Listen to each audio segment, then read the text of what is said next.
नमस्कार, भारत लाइव देख रहे हैं आप और ये गेम समझिए है।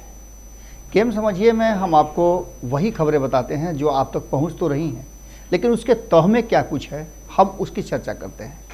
आपको ये जानकारी तो मिल गई होगी कि नीतीश कुमार जी जो विपक्षी एकजुटता के लिए बैठक 12 तारीख को करने वाले थे, वो बैठक अब 23 तारीख को होगी। इसके लिए आधिकारिक रूप से आपको पता ही है कि एक बार फिर से तेजस्वी यादव और ललन सिंह एक साथ आए और आ करके उन्होंने इसकी घोषणा की। ये भी आपको जानकारी मिल गई होगी कि कौन कौन लोग आ रहे हैं, लेकिन कौन कौन नहीं आ रहे हैं ये ज़्यादा महत्वपूर्ण है।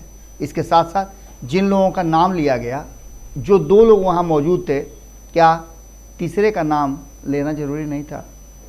ये सारी बातें हम आपको बताते हैं विस्तार से। उससे पहले आपको बता दें कि तेजस्वी यादव और ललन सिंह कल मीडिया के सामने आए और आ करके अचानक से, बहुत तेज़ी से आए, सुबह से कोई सुबुगाहट नहीं थी, लेकिन अचानक से आए और आ करके उन्होंने कहा कि सबसे बात हो गई है, सभी लोग पहुंच रहे हैं और कहीं नहीं, जो पटना वेन्यू था पटना में ही बैठक होगी और बैठक में बहुत सारी चीज़ों पर चर्चा होकर के फाइनल किया जाएगा। अब इन सारी बातों के साथ साथ एक महत्वपूर्ण बात ये चलने लगी है कि भारतीय जनता पार्टी एक बार फिर से चेकमेट की स्थिति में आ गई है। भारतीय जनता पार्टी लगातार कह रही थी, हम भी आपको बता रहे थे कि इस बैठक को लेकर के बहुत सारी ऐसी बातें हैं जो भीतर खाने में हैं।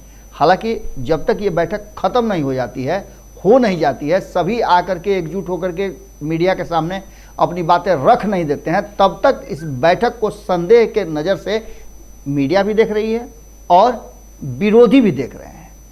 इसके पीछे का कारण यही था कि पटना में रहते हुए क्या जब इस डेट का अनाउंसमेंट हुआ तो तेजस्वी यादव और ललन सिंह, जो 2 बड़ी पार्टियां हैं, उन्हीं को रहना चाहिए था?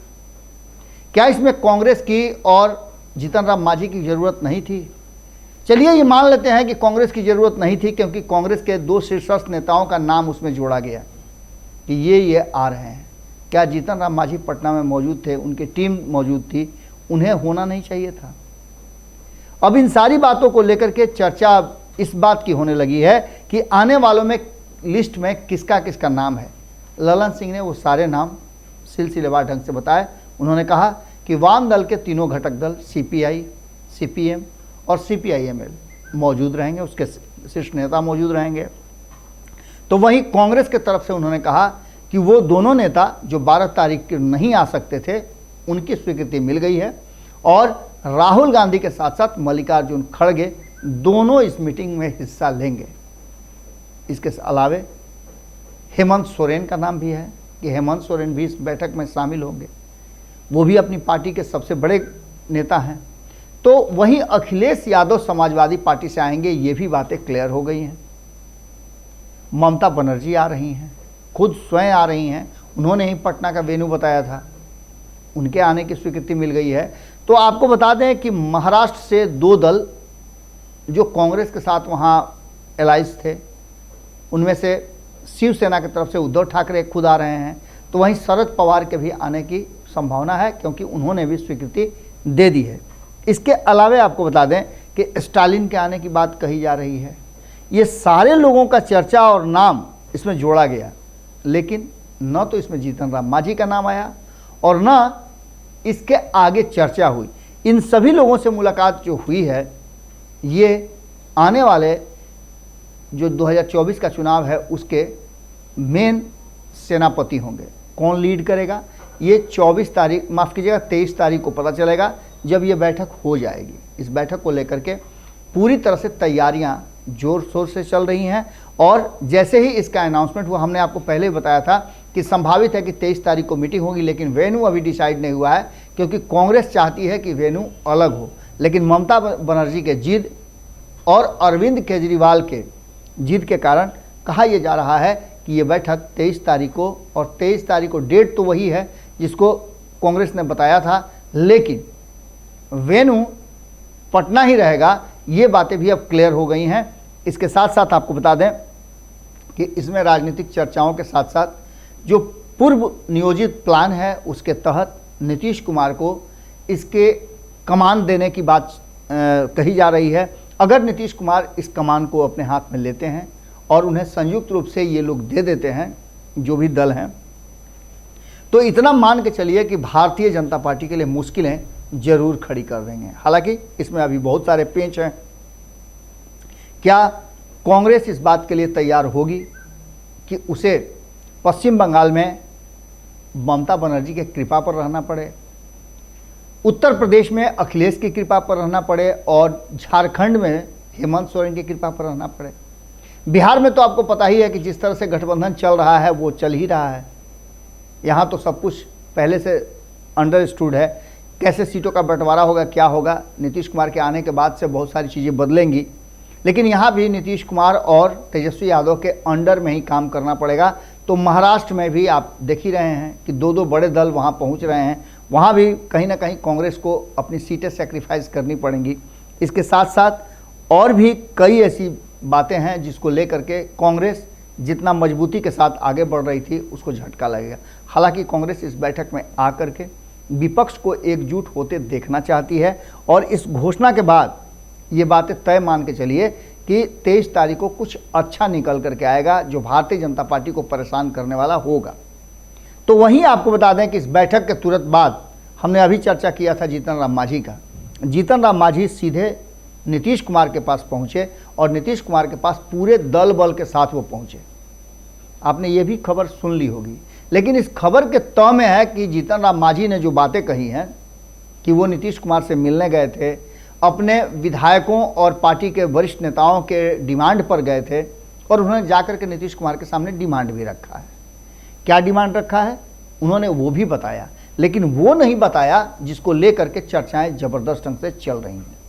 क्या जीतन राम मांझी को इस बात का एहसास है कि अब भी उन्हें किनारा लगाया जा रहा है? जीतन राम मांझी ने यह फाइनल नहीं किया है कि उन्हें करना क्या है। हालांकि जीतन राम मांझी ने पूरी तरह से अपनी बात को रखते हुए एक बात तो तय कर दी कि वो अब नीतीश कुमार के साथ हैं। ऐसा कई बार वो कह चुके हैं कि नीतीश कुमार के साथ हैं और नीतीश कुमार के साथ रहने के लिए वो हर तरह की बातें करते रहते हैं। इन्हीं सब बातों के बीच में उन्होंने जो डिमांड रखा था उसका खुलासा किया कि नीतीश कुमार से उन्होंने कुछ बातें रखी, विधायकों के विचार पर वो गए थे। इसके साथ साथ उन्होंने कहा कि जो अधिकारी हैं उसको लेकर के उनके जो विधायक हैं वो काफ़ी परेशान हैं, उनकी बातें अधिकारी नहीं सुनते हैं, जिसकी शिकायत नीतीश कुमार से की गई। तो वहीं उन्होंने कहा कि सीटों पर कोई चर्चा नहीं हुई, क्या मिलना है क्या नहीं मिलना है, 1 मिलेगा, 5 मिलेगा, राज्यसभा मिलेगा और क्या क्या मिलेगा इसकी तो चर्चा उन्होंने करी, लेकिन ये नहीं कहा कि कोई बात हुई है। उसके साथ साथ नई गाड़ी का डिमांड जो रखा गया था उसके बारे में उन्होंने बताया। सबसे बड़ी बात कि ताड़ी वाले मुद्दे पर उन्होंने कहा कि ये बातें जब हमने रखी तो नीतीश कुमार जी ने हाथ जोड़ लिया और कहा कि इस पर आप कोई विशेष बात मत कीजिए। हालांकि जीतन राम मांझी के इस बयान के बाद बहुत कुछ स्पष्ट होता नजर आ रहा है, लेकिन इस बयान को आप सीधे नहीं ले सकते हैं। आपको याद होगा कि किसी मीडिया ने नहीं बल्कि खुद मेरे साथ भी बातचीत में जीतन राम मांझी की पार्टी के प्रवक्ता ने और खुद संतोष मांझी ने ये बात कही थी कि उन्हें 6 से 7 सीट चाहिए, क्योंकि जो वो यात्रा कर रहे हैं गरीब संपर्क यात्रा, उस संपर्क यात्रा में लोगों का डिमांड है कि आप अधिक से अधिक सीटों पर लड़ें।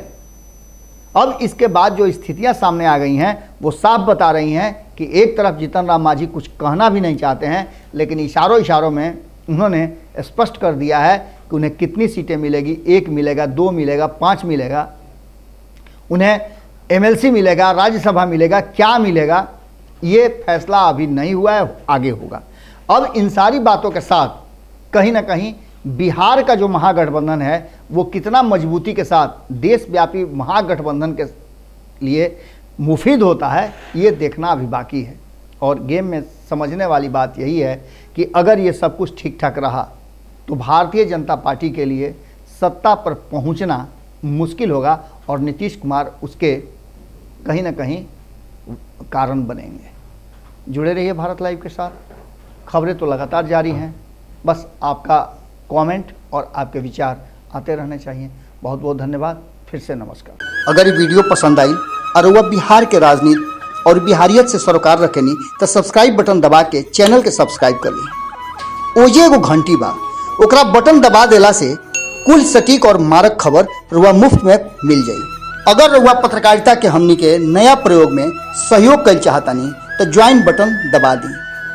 पेटीएम नंबर नोट कर ली 9386816700। धन्यवाद।